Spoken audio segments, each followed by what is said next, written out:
Hello and welcome to the weekly commodity market update. I'm your host, Will Robinson, joined this week by a special guest, Pat Westoff, also with the University of Missouri Fabry. Thanks for joining me, Pat.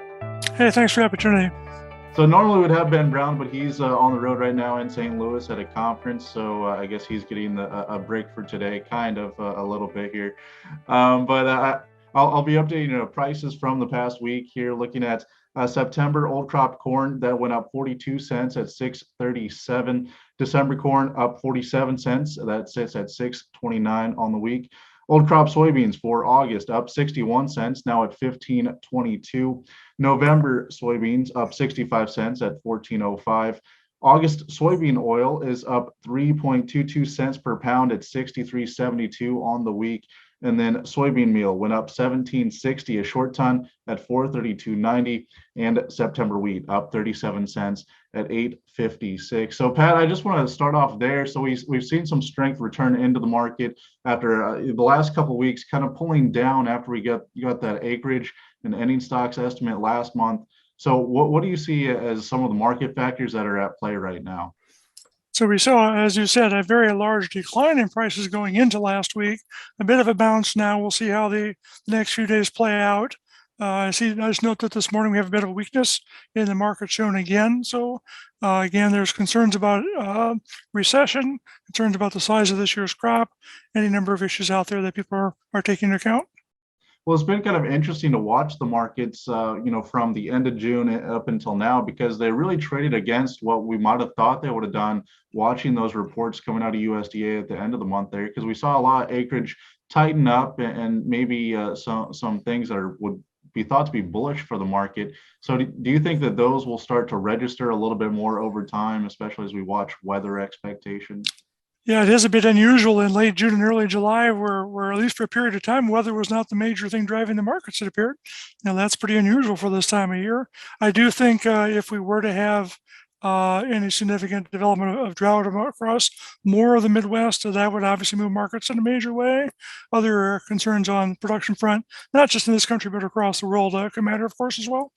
So really, what areas are you seeing locally that are being impacted the most right now by weather? I know we've had dryness here in Missouri, and also stretching it into Illinois, and obviously the plains have been dry for several months now, going back to October. Yeah, I'm always trying to resist the temptation to look out my window and think, look at how dry it is here. Think everybody else is experiencing that thing, which of course is not true. But yeah, there are some other parts of the country that are also under concerns right now. If we were to see the kind of hot dome that appears to be settling in much of the country, that could be hitting at a very bad time of year for crop development. I want to flip the script a little bit here, talk about some grain exports and maybe what we're seeing there, because we're coming near to the end of the marketing year, and we're seeing maybe some of these sales that we'd like to see not go through, a lot of cancellations this time of year and rolling over forward to the next marketing year. So what are you seeing right now on the export market for grains? Yeah, the export side has not been as strong as we might have hoped the last bit here. Lots of reasons for that, and of course, part of it's just how the changing market psychology. If you have prices that appear to be declining there for a bit, people are hoping prices will decline further, and they get a better price by just waiting a bit longer. The bump up in prices this past week, may change the psychology just a little bit, but we'll see. Obviously, what happens internationally with demand around the world and competing supplies from countries like Ukraine is going to be incredibly important going forward.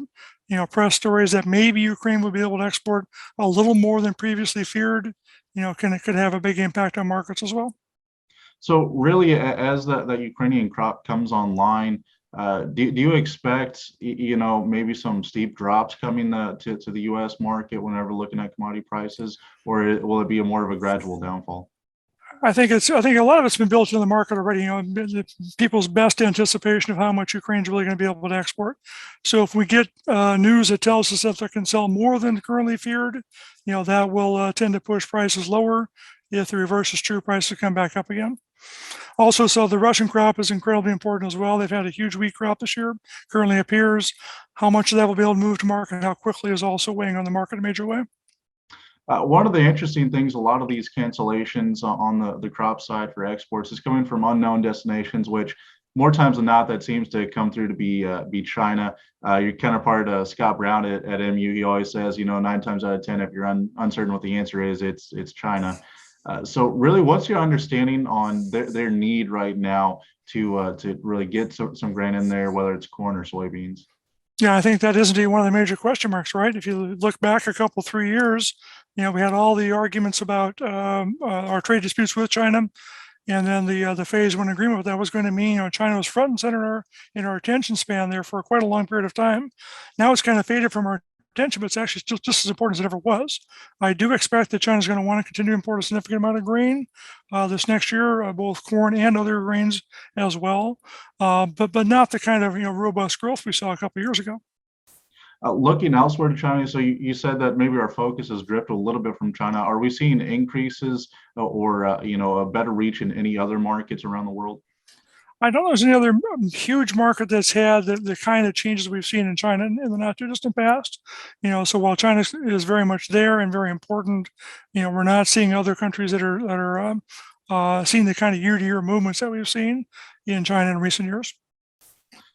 Looking at a little bit more toward the energy sector and the fuel side of things, we've seen a little bit of a ebb and flow when it comes to ethanol production and demand, and seeing also on the biodiesel side as well. So we're in the summer driving season. Prices, although remain elevated for fuel, obviously maybe we're seeing a little bit of that come down here as of late, but really, what are you seeing the outlook for drivers and the overall demand for ethanol and biodiesel?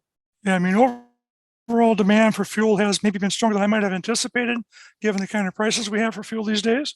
But nevertheless, it is a concern going forward.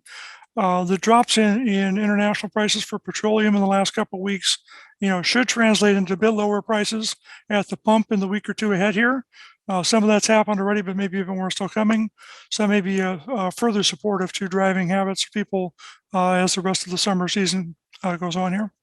Well, it seemed just anecdotally that the Fourth of July holiday weekend, there's still plenty of drivers out on the road. I know when I was leaving Jeff City going north, there's a lot of cars going south, going to Lake the Ozarks. There's a pretty long traffic jam. So it seems, at least for the holidays, people are still wanting to get out and drive around. Yeah, I have a possible trip to Buffalo, New York coming up relatively soon in a moving truck. So I'm hoping I can pick the days when it's not quite as crazy out there as it is some other times. So really, what key factors, or what are you watching moving forward that could be major market dictators? Obviously we've talked about weather already and some trade factors, but what else outside of those are really capturing your attention right now? I do think the general economy is having a big impact on market these days. If you think back to the period where prices were falling pretty hard, it was not just bad for ag commodities; it was bad for every commodity. From petroleum to metals to you name it, was all going down at the same time. Why would that occur? Concerns about the general economy.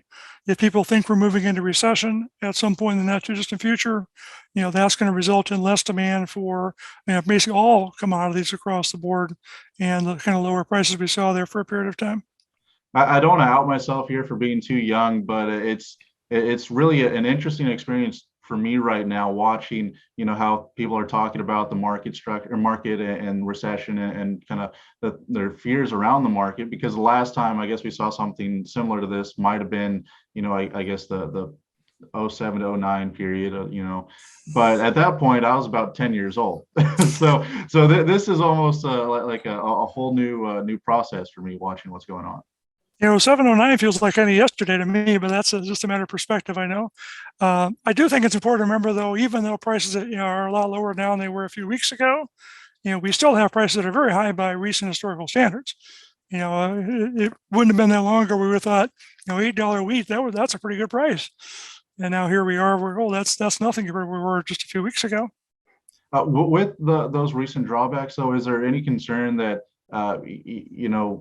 although they're still very elevated overall historically, like you say, so are input costs. So does that increase the concern that come harvest, you're going to be putting a lot of money in your combine to get your crop out, but maybe that won't come back into your pocket?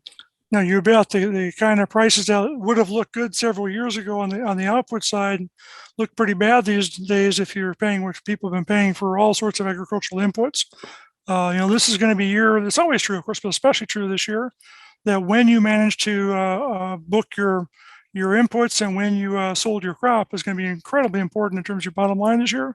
People who marketed well or guessed well are going to do very well this year, and people who didn't have such luck will have a very challenging year. All right, Pat, I'll give you the final say. Is there anything else that within the market that really you're trying to make sure that doesn't run away? Well, I think as always seems to be the case, watch out for the things we aren't watching out for, right? We've had so many surprises the last 3 or 4 years. I guess I know that the next big thing will be something we haven't even talked about today. All right. Well, it's always a pleasure to get an Albert Pujols pinch hit home run from you when you need you. So I hope you have a chance to get back to your steady 300 hitter next week. All right. Well, for viewers to learn more, you can do so at brownfieldagnews.com. Also, stop by there to check out our counterparts hosting the weekly livestock market update. That's Brownfield's Megan Grabner and the University of Missouri's Scott Brown. So, Pat, again, I thank you for your time. I'm Will Robinson on Brownfield.